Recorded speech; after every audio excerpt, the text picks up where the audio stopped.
वर्णिवेशरमणीय दर्शनं मन्दहासरुचिराननाम्बुजं पूजितं सुरनरोत्तमैर्मुदा धर्मनन्दनमहं विचिन्तये। असतो मा षड्गमय तमसो मा ज्योतिर्गमय मृत्युर्मा अमृतं गमय। ओम शांति शांति शांति। આજની જ્ઞાન સભાની અંદર પધારનારા બધા જ ભગવત ભક્તોને વેદાંતાચાર્ય, પુરાણ ઇતિહાસાચાર્ય, અમે ફિલોસોફી શાસ્ત્રી રાકેશભાઈના હેતપૂર્વક જય સ્વામિનારાયણ। ગયા વખતની જ્ઞાન સભાની અંદર આપણે શરણાગતિના જે 6 લક્ષણો આનુકૂલ્યસ્ય સંકલ્પ, પ્રાતિકૂલ્યસ્ય વર્જનમ, રક્ષિષ્યતિ ઇતિ વિશ્વાસો, ગોપ્તૃત્વ વર્ણમ તથા આત્મનિક્ષેપ કાર્પણ્યે ષડવેદા શરણાગતિ,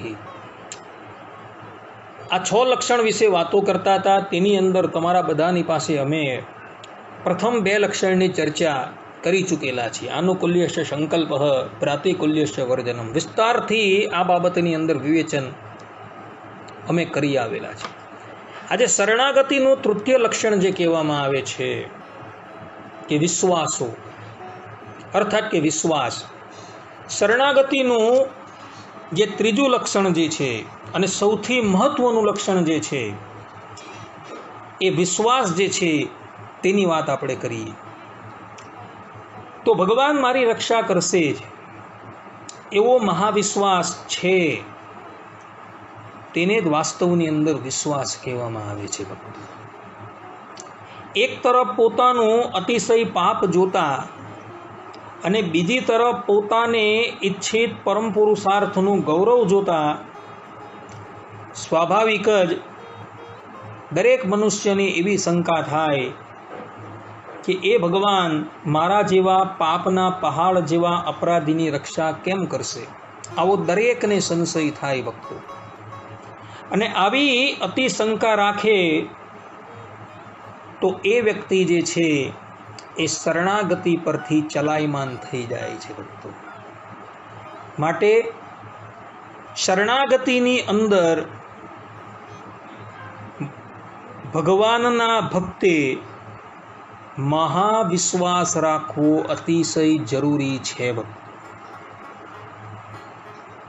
અર્થાત કે આ મારા સ્વામી પરમ વત્સલ છે, પરમ ઉદાર છે, એ મારી રક્ષા કરશે જ, એ મારા પાપો જે છે તેની સામું ક્યારેય પણ દ્રષ્ટિ રાખશે જ નહીં।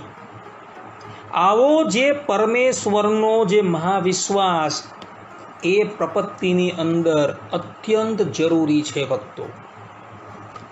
કારણ કે મહાવિશ્વાસ કેળવ્યા વગર ક્યારેય પણ પ્રપત્તિ જે છે એ સિદ્ધ થતી નથી। મનુષ્યનો સાહજિક એવો સ્વભાવ છે કે એ કુતર્ક કરતો જ હોય છે, શંકાઓ કરતો જ હોય છે। સ્વાભાવિક રીતે અનંત જન્મોના આપણા જે કર્મો છે, ચાહે એ પુણ્યરૂપ હોય કે પાપરૂપ હોય, એ કર્મોની અંદર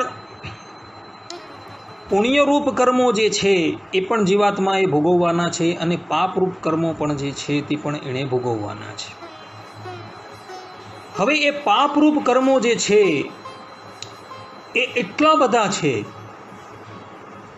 કે મનુષ્ય પોતાનું આયુષ્ય જે છે એ પાપ કર્મોનું પ્રાયશ્ચિત કરતા થકા ઘસી નાખે તો પણ એ પાપ કર્મોનું યથાર્થ રૂપે પ્રાયશ્ચિત થવાનું નથી। એવા અનંત પાપો છે। તો અનંત વખત મનુષ્ય દેહ તમને પ્રાપ્ત થાય અને એ પાપોનું જો તમે પ્રાયશ્ચિત કરતા રહો તો પણ તમારા અનંત જન્મો જે છે તે પણ ઓછા પડી જાય। તો શાસ્ત્રકારો અને એમાં પણ ગીતાકાર પોતે જે છે એ કહી રહ્યા છે, સર્વધર્માન પરિત્યજ્ય મામેકમ શરણમ વ્રજ અહમ ત્વામ સર્વ પાપેભ્યો મોક્ષા ઈષ્યામિ મા શુચઃ। ભગવાન અર્જુનજીને કહે છે કે બીજા બધા ધર્મો જે છે એ ધર્મોનો ત્યાગ કરી દે અને કેવલ ને કેવલ મારા શરણમાં આવી જા, હું તને બધા જ પાપોથી મુક્ત કરી દેવીશ। અહીં બધા ધર્મોનો અર્થ છે કે પાપ પુણ્યરૂપ જે ધર્મો કે જે પાપનું પ્રાયશ્ચિત કરવા માટે પણ અનંત જન્મો જે છે એ ઓછા પડે છે, તો એવા એ બધા જ ધર્મો જે છે એનો તું ત્યાગ કરી દે અને મારા શરણમાં આવી જા. હું તને એ બધા પાપો જે છે, એ પુણ્ય કર્મો છે, એ બધાથી તને મુક્ત કરી દેવા. તું કેવલ મારા શરણમાં આવી જા. કારણ કે પરબ્રહ્મ પરમાત્માના શરણમાં જયા વગર મનુષ્યના એ પાપ છે, એ તાપ છે, એની પુણ્ય રાશિ છે, ક્યારેય પણ સમાપ્ત થતી નથી. અને એ સમાપ્ત થઈ જાય પછી પણ એ જીવાત્માને એટલો વિશ્વાસ હોવો જોઈએ કે હું ભગવાનના શરણમાં ગયો એટલે મારા બધા જ પાપો જે છે, તાપો છે એ બધા જ નિવૃત્ત થઈ ગયા છે. હવે હું પૂર્ણ રૂપે શુદ્ધ છું, એવો એને વિશ્વાસ હોવો જોઈએ. અને એ ભગવાન જે છે એ મારી સંસ્કૃતિ થકી રક્ષા કરશે, એવો વિશ્વાસ જ્યાં લગી ન હોય ત્યાં લગીન શરણાગતિ ક્યારેય પણ ફલદાયક થતી નથી. માટે શરણાગતિની અંદર ભગવાનનો વિશ્વાસ રાખવો અતિ જરૂરી છે. ભગવાન સ્વામિનારાયણ પણ વડતાલના 10મા વચનામૃતમાં પોતે કહે છે કે માટે જેને પોતાનું કલ્યાણ ઈચ્છવું હોય તેને તે લક્ષણે કરીને તે ભગવાનને ઓળખીને તેને શરણે થવું અને તેનો દ્રઢ વિશ્વાસ રાખવો અને તેની આજ્ઞામાં રહીને તેની ભક્તિ કરવી, એ જ કલ્યાણનો ઉપાય છે. અહીં પણ ભગવાને વિશ્વાસની વાત કરેલી છે કે ભગવાનને ઓળખીને ભગવાનના શરણમાં જવું અને એમનો દ્રઢ વિશ્વાસ રાખવો અને એ જે પ્રમાણે કહે છે તે પ્રમાણે ચાલવું. અહીં પણ ભગવાન જે છે વિશ્વાસની વાત કરી રહ્યા છે. રામકથાની અંદર એટલે કે વાલ્મીકી રામાયણની અંદર ભગવાન શ્રી રામના શ્રીમુખના વચન છે. યુદ્ધકાંડની અંદર 18મા અધ્યાયના 33મા શ્લોકની અંદર ભગવાન શ્રી રામ પોતે કહે છે, અને આ જે શ્લોક જે છે એ રામાયણનો ચરમ શ્લોક છે કે સક્રુદેવ પ્રપન્નાય તવાસ્મી ઇતિ ચ યાચતે અભયમ સર્વભૂતેભ્યો દદામ્યે તદ વ્રતમ મમ. અર્થાત ભગવાન કહે છે કે જે એકવાર પણ શરણમાં આવીને હું તમારો છું આમ કહીને મારા થકી રક્ષાની પ્રાર્થના કરે છે, એવા એ સાધકને હું સમસ્ત પ્રાણીઓથી અભય કરી દેઉં છું. આવું મારું વ્રત છે, આવું ભગવાન કહે છે. પરંતુ એ ભક્તને વિશ્વાસ હોવો જોઈએ કે હું ભગવાનના શરણમાં છું અને ભગવાને જે આ પ્રમાણે કહ્યું છે તે પ્રમાણે હું બધા જ ભૂતો થકી અભય છું. એ ભગવાન મારી રક્ષા કરનારા છે, આવો વિશ્વાસ એને હોવો જોઈએ. અને આવો વિશ્વાસ જે છે એ પ્રહલાદજીને હતો. ભક્તો વિશ્વાસી ભક્તોની અંદર પ્રહલાદજીનું નામ જે છે એ અગ્રગણ્ય તરીકે જોવા મળે છે. ભક્તો કહેવાય છે કે જ્યારે હિરણ્યકશુપુ ગંધમાદન પર્વતની ઉપર તપસ્યા કરવા માટે જ્યારે જતો રહ્યો ત્યારે સમયનો અને તકનો લાભ લઈને દેવરાજ ઇન્દ્રએ હિરણ્યકશુપુની નગરી જે છે તેના પર હુમલો કર્યો અને બધા જ દાનવો જે છે તે સમયે પોતાને યોગ્ય નેતા ન મળવાથી ચારે દિશાઓમાં તેઓ ભાગી ગયા. તે વખતે હિરણ્યકશુપુની પત્ની કયાધુ જે ગર્ભવતી હતી, જેના ગર્ભની અંદર પ્રહલાદજી હતા, એને ઇન્દ્રદેવ બળજબરીથી પોતાની રાજધાની જે છે અમરાવતી તેની અંદર લઈ જવા લાગ્યો. કયાધુ અતિશય કલ્પાન કરે છે, પરંતુ ઇન્દ્રદેવને દયા નથી આવતી, કારણ કે આ અસુરની પત્ની છે. માર્ગની અંદર ઇન્દ્રદેવને નારદજી મળ્યા, એટલે નારદજીએ એમને હાકોટો પાડીને આ અધાર્મિક કાર્ય કરતા થકા અટકાવ્યા. દેવરાજ ઇન્દ્રએ કહ્યું કે દેવર્ષિજી, હું જાણું છું કે સ્ત્રી જે છે એ અવધ્યા છે. હું આનો વધ નથી કરવાનો, પરંતુ આના ગર્ભની અંદર હિરણ્યકશિપુનું તેજ છે. એ જેવું પ્રગટ થાય એટલે એ તેજનો એટલે કે એ ગર્ભનો હું ઘાત કરી દેવા, પછી આને છોડી મૂકા. ત્યારે નારદજીએ કહ્યું કે એના ગર્ભની અંદર જે બાળકનું પાલન પોષણ થઈ રહ્યું છે ને, એ દેવતાઓથી અને દાનવો થકી અજેય છે, અને એ ભગવાનનો પરમ ભક્ત છે. માટે તારા વશની વાત નથી, તું કયાધુને છોડી દે. નારદજીનું વચન સાંભળી ઇન્દ્રદેવ એવું વિચારવા લાગ્યા કે ભગવાનનો ભક્ત જે છે એ આના ગર્ભની અંદર છે. અને નારદજી થકી એણે એવું પણ સાંભળ્યું કે આ જે છે એ સમય જતાં દેવતાઓનો શત્રુ થશે નહીં, પરંતુ તમારા બધાનો મિત્ર જ રહેશે.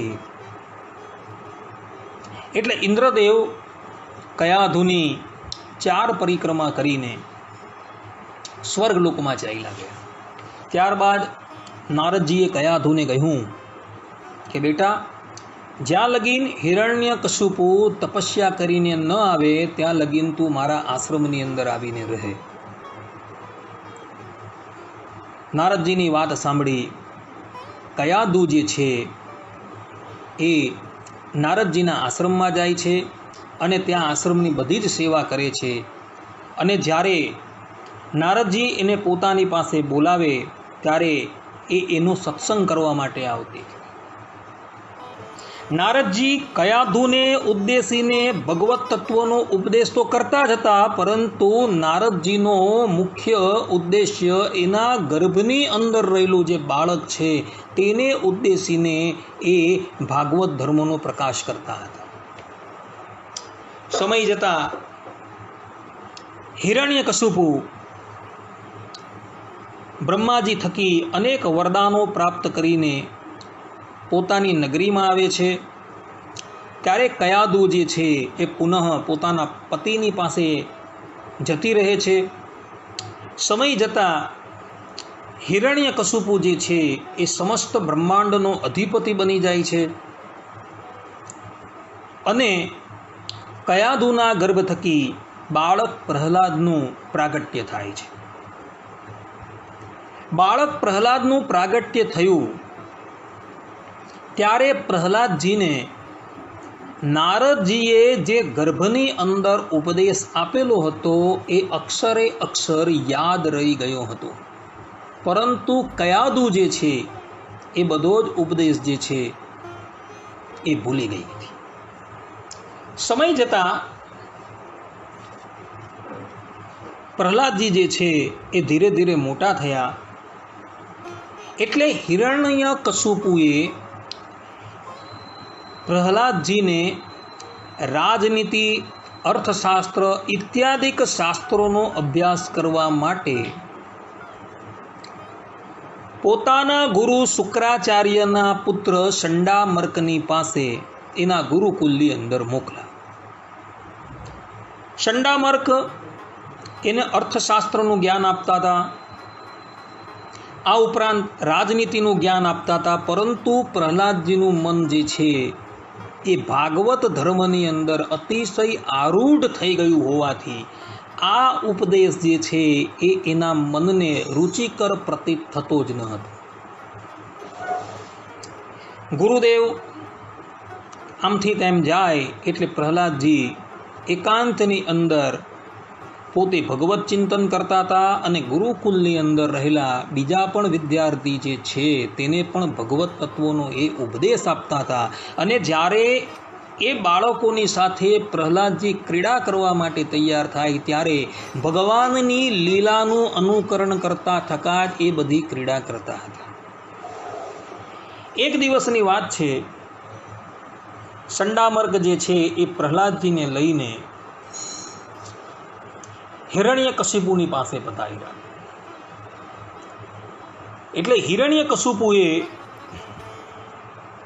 પ્રહલાદજીને પોતાની ગોદમાં લીધા અને એને હેત કરતા થકા પૂછવા લાગ્યા કે બેટા, તને ગુરુકુલની અંદર ગુરુપુત્રોએ શું શું શીખવાડ્યું છે એ બધું જ તું અને સંક્ષેપની અંદર કહે. પિતાજીની વાત સાંભળી એટલે પ્રહલાદજી જે હતા ને એ પોતાના પિતાને ઉદ્દેશીને કહેવા લાગ્યા કે પિતાજી, આ મનુષ્ય જન્મ જે છે એ બહુ દુર્લભ છે અને આ મનુષ્ય જન્મની અંદર જ આપણે ભગવાન શ્રીમદ નારાયણના શરણમાં જઈને એના શરણાપન્ન થઈ જવું જોઈએ અને પોતાનું કલ્યાણ જે છે એ સાધી લેવું જોઈએ. આ ઉપરાંત પ્રહલાદજી પોતે કહે છે, શ્રવણમ કીર્તનમ વિષ્ણુ સ્મરણમ પાદ સેવનમ અર્ચનમ વંદનમ દાસ્યમ શક્યમ આત્મનિવેદનમ. પ્રહલાદજી કહે છે કે હે પિતાજી, ભગવાન શ્રી વિષ્ણુની 9 પ્રકારની ભક્તિ છે. ભગવાનના ગુણ, લીલા, નામ વગેરેનું શ્રવણ કરવું એ શ્રવણ ભક્તિ છે. તેમનું કીર્તન, તેમના રૂપ, નામ વગેરેનું સ્મરણ, તેમના ચરણોની સેવા, પૂજા એટલે કે અર્ચના, વંદન, દાસ્ય, સખ્ય અને આત્મનિવેદન. જો ભગવાન પ્રત્યે સમર્પણ ભાવે આ 9 પ્રકારની ભક્તિ કરવામાં આવે તો તેને હું ઉત્તમ અધ્યયન સમજું છું. બસ આટલા શબ્દો પ્રહલાદજી બોલ્યા ને અને પોતાના શત્રુ એવા વિષ્ણુનું નામ પ્રહલાદજીના મુખથી જેવું હિરણ્યકશુપુએ સાંભળ્યું એટલે એ અતિશય ક્રોધાયમાન થઈ ગયો. એ વિચારવા લાગ્યો કે જે વિષ્ણુએ મારા ભાઈ હિરણાક્ષનો વધ વરાહ રૂપે કરેલો હતો એ વિષ્ણુનું નામ મારો જ પુત્ર જે છે એ એના મુખથી દઈ રહ્યો છે. એટલે હિરણ્યકશુપુ ક્રોધાયમાન થયો અને પ્રહલાદજીને પોતાના ખોળામાંથી ઉચકા અને સીધા જમીન પર પટકી દીધા અને પોતાના સેવકોને આજ્ઞા કરી કે આ મારો પુત્ર નથી પરંતુ મારો શત્રુ છે, માટે આને તમે મોતને ઘાટ ઉતારી દેવ. પોતાના સ્વામી હિરણ્યકશુપુની આજ્ઞા થઈ એટલે એના બધા જ સેવકો જે છે એ પ્રહલાદજીને શૂળોના પ્રહારથી એના અંગને વિદીર્ણ કરવા લાગ્યા. પરંતુ અતિશય વિશ્વાસી એવા પ્રહલાદજીને એ શૂળ વાગવાની કોઈ અસર થઈ નહીં. એના શરીરની ઉપર કોઈ ઘા પણ પ્રગટ થયો નહીં. એ તો પ્રેમ ભાવથી રામ નામનો જાપ કરતા હતા. પ્રહલાદજી રામ નામનો જાપ કરતા હતા. ભક્તો, આ વાત છે નરસિંહ પુરાણની અંદર લખેલી છે. કોઈ એમ કહે કે ભાઈ રામનો અવતાર તો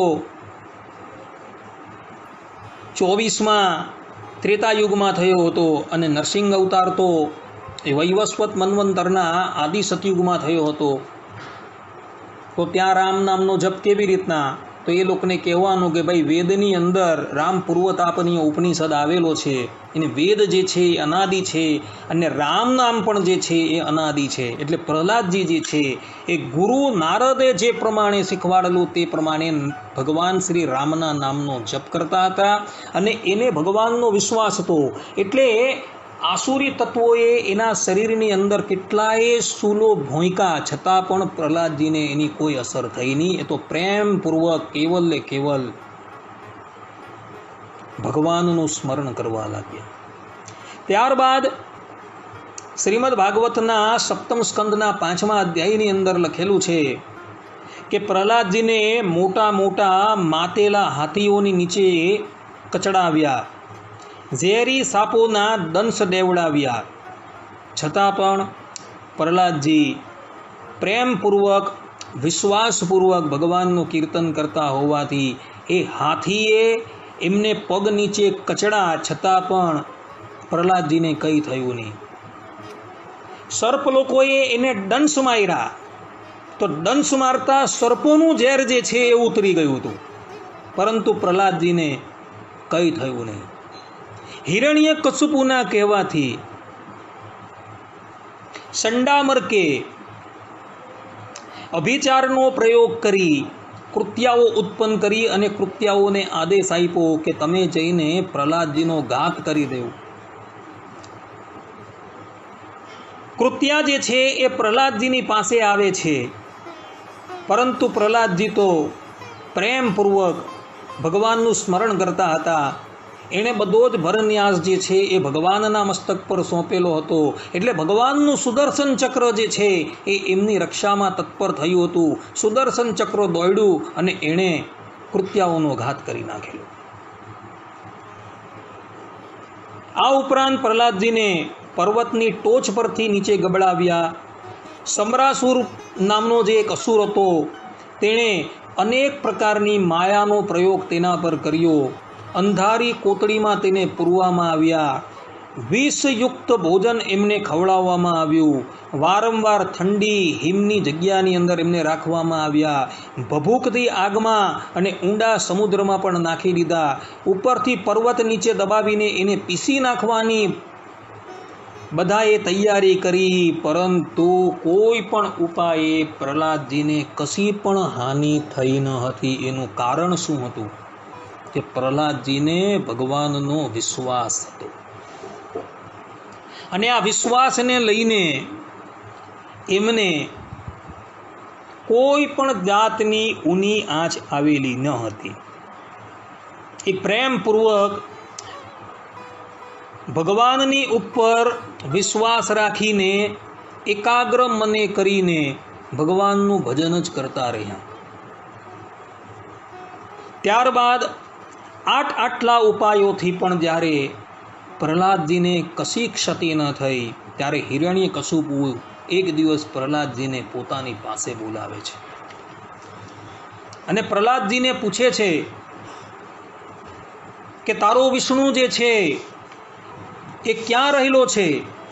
ત્યારે પ્રહલાદજી કહે છે, જલે વિષ્ણુ સ્થલે વિષ્ણુ વિષ્ણુ પર્વત મસ્તકે જ્વાલા માલા કુલે વિષ્ણુ સર્વમ વિષ્ણુમય જગત. કે એ વિષ્ણુ તો જે છે એ તો દરેક જગ્યાએ વ્યાપીને રહ્યા છે, જલમાં પણ છે, સ્થળમાં પણ છે. વિષ્ણુ જે છે પર્વતની મસ્તક, પર્વતની ટોચની ઉપર પણ રહ્યા છે, દરેકના અંતરની અંદર પણ એ બિરાજમાન થઈને રહ્યા છે. ત્યારે હિરણ્યકશિપુ જે છે ક્રોધાયમાન થાય છે અને પોતાની સામું એક થાંભલો હતો એને બતાવીને કહે છે કે આ થાંભલાની અંદર પણ તારા વિષ્ણુ રહ્યા છે. ત્યારે પ્રહલાદજી જે અતિશય વિશ્વાસુ હતા ને જેની દ્રષ્ટિની અંદર કેવલ ને કેવલ પરમાત્મા તત્વ જ હતું, અને જેને થાંભલાની અંદર પણ એ શ્રીમન નારાયણ ભગવાન દેખાતા હતા, એવા વિશ્વાસુ ભક્ત પ્રહલાદજીએ હિરણ્યકશિપુને કહ્યું કે હા, એ થાંભલાની અંદર પણ રહ્યા છે. એટલે હિરણ્યકશિપુ ક્રોધાયમાન થયો અને પોતાની પાસે એક ગદા હતી, એ ગદા લીધી અને એણે થાંભલા પર જઈને પ્રહાર કર્યો, એવા ઉદ્દેશ્યથી કે આ થાંભલાની અંદર વિષ્ણુ છે તો હું વિષ્ણુને જે છે એ ઘાત કરી નાખું. એવા ઉદ્દેશ્યથી એણે થાંભલાની ઉપર ગદાનો જેવો પ્રહાર કર્યો ને, તેવા જ એની અંદરથી એક અતિશય વિચિત્ર પ્રાણી રૂપે ભગવાન પોતે પ્રગટ થયા. એ પ્રાણી ન તો નર હતું કે ન પશુ હતું, અર્થાત કે નરસિંહ રૂપે ભગવાન જે છે એ પ્રગટ થયા અને હિરણ્યકશિપુને ગળાથી પકડો અને ઘરના ઉંબરાની ઉપર ભગવાન નરસિંહ લઈ જાય છે અને એનું જે છે એ હૃદય જે છે એ વિદીર્ણ કરી લીધું. કહેવાનું તાત્પર્ય એ છે કે પ્રહલાદજીને ખબર હતી કે એ પરબ્રહ્મ પરમાત્મા જે છે એ પોતાના ભક્તની રક્ષા કરે જ છે. કોઈ પણ જગ્યાએ ભગવદ ભક્ત જે છે એ વિપત્તિની અંદર આવી જાય છે ત્યારે ભગવાન જે છે એ એની રક્ષા કરવા માટે હંમેશા તત્પર હોય જ છે. એ વાતની પ્રહલાદજીને ખબર હતી અને એ વાતને લઈને એને ભગવાનની ઉપર અતિશય વિશ્વાસ હતો. એટલે એના ઉપર આસુરી તત્વોએ અનેકો પ્રકારના જુલમો કર્યા, છતાં પણ વિશ્વાસી ભક્ત એવા પ્રહલાદજીને કંઈ પણ થયું નહીં, કારણ કે ભગવાન શ્રીમદ નારાયણ એની રક્ષા કરનારા હતા. એટલે જે ભગવત ભક્તને એવો વિશ્વાસ થઈ જાય કે પરબ્રહ્મ પરમાત્મા શ્રીમદ નારાયણ જે છે એ પોતાના ભક્તની રક્ષા હંમેશા કરે જ છે. એ પરબ્રહ્મ પરમાત્મા અમને કાળના મુખથી પણ છોડાવશે, પાપ કર્મથી પણ છોડાવશે અને સંસ્કૃતિથી પણ છોડાવશે, એવો જેને વિશ્વાસ હોય ને તો એવા એ વ્યક્તિને ભગવાનની શરણાગતિ જે છે એ સિદ્ધ થઈ જાય છે. ભલે એવા ભક્તનું ભગવત સ્મરણ ઓછું છે, આવા વિશ્વાસી ભક્ત જે છે તેની પાસે તપસ્યા પણ નથી તો એણે કોઈ વ્રત કરેલું નથી, કોઈ જપ કરેલું, પરંતુ કેવલ ને કેવલ શ્રીમદ નારાયણના શરણની અંદર જે છે અને એને ભગવાન શ્રીમદ નારાયણના કોરનો વિશ્વાસ છે, તો એવો એ વિશ્વાસી ભક્ત જે છે ને એ આ સંસારનું ઉલ્લંઘન કરીને એ અલ્પ પ્રયાસની અંદર ભગવાનના ધામની અંદર પહોંચી જશે. કારણ કે વિશ્વાસી જે છે એને કેવલ ને કેવલ ભગવાનના આશરાનું બળ છે. એની પાસે બીજી કોઈ સંપત્તિ નથી, એની પાસે વ્રત નથી, જપ નથી, તપ કંઈ જ નથી જ્ઞાન નથી, વૈરાગ્ય, કેવલ ને કેવલ એને ભગવાનની શરણાગતિ છે અને ભગવાનનો વિશ્વાસ છે અને ભગવાનના ચરણારવિંદરને એણે બે હાથે પકડી રાખેલા હોય છે. તો આવા એ વિશ્વાસી ભક્તને ભગવાન જે છે એ આ સંસારથી પાર પોતાની સેવાની અંદર રાખે છે. અર્થાત કે એવા એ ભગવદ ભક્તને એ ભગવાન જે છે એ સંસ્કૃતિથી મુકાવે છે અને પોતાના ધામની અંદર પોતાની સમીપમાં એને પોતાનું પાર્ષદપણું ભગવાન આપે છે. માટે શરણાગતિના જે 6 પ્રકારના અંગો છે એ 6 પ્રકારના અંગમાંથી ભગવાનની અનુકૂળતા પ્રમાણે તો તમે વર્તો, ભગવાનની આજ્ઞાથી વિરુદ્ધ તમે ક્યારેય પણ ન વર્તો, ભગવાનને પોતાનો આત્મનિક્ષેપ તમે કરી દો, ભગવાનની તમે પ્રાર્થના પણ કરતા હોવ, પોતાને અસમર્થ પણ સમજતા હો, આટલા અંગ હોવા છતાં શરણાગતિનું મુખ્ય અંગ જે મહાવિશ્વાસ જે છે એની અંદર તમારી ન્યૂનતા દેખાય ને તો ભગવાન તમારી રક્ષા ક્યારેય પણ કરવા ન આવશે. પરંતુ પેલા જે 5 અંગો તમને ગણાવ્યા એની અંદર થોડ ન્યૂનતા હશે, પરંતુ આ મહાવિશ્વાસનું અંગ જો તમારું દ્રઢ હશે ને તો એ પરબ્રહ્મ પરમાત્મા તમારી રક્ષા કરવા માટે અવશ્ય આવશે. માટે શરણાગતે આ વિશ્વાસનું અંગ કેળવવું અતિશય જરૂરી છે. આટલું કહીને આજના આ પ્રવચનની સમાપ્તિ કરીએ છીએ. સર્વે સંતુ નિરામયઃ, સર્વે સુખીનો ભવંતુ, સર્વે ભદ્રાણી પશ્યંતુ, માં કશ્ચિત દુઃખ ભાગ ભવેત. અસ્તુ. જય સ્વામિનારાયણ. હવે પછીના પ્રવચનની અંદર પણ આપણે વિશ્વાસ પર જ વાત કરશું. ત્યાં લગી બધા જ ભક્તોને